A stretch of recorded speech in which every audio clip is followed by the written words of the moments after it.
Many visitors have visited Ngầm Ngao Cave. However, the infrastructure system and tourism services there have not improved. The slippery path and lack of lighting system has caused difficulties for tourists, especially elderly people, in walking in the cave. The scenery is very beautiful, but investment for this cave is still very poor.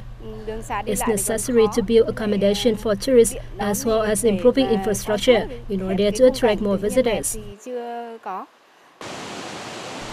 Located in Vietnam-China border area, Bản Dốc is considered Vietnam's most beautiful waterfall and a tourism attraction. However, the way to the waterfall has been degraded seriously. Besides the stunning waterfall, there is nothing here. Infrastructure is poor while the ticket price is expensive.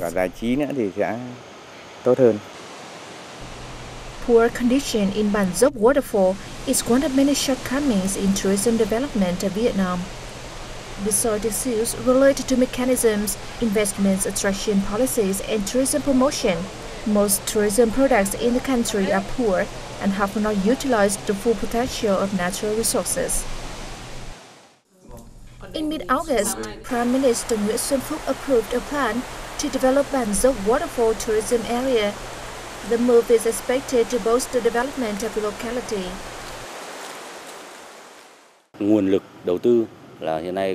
There are many difficulties, but we are calling for investment, especially after the Prime Minister's decision to promote Bản Dốc waterfall tourism area to become a national key tourism area.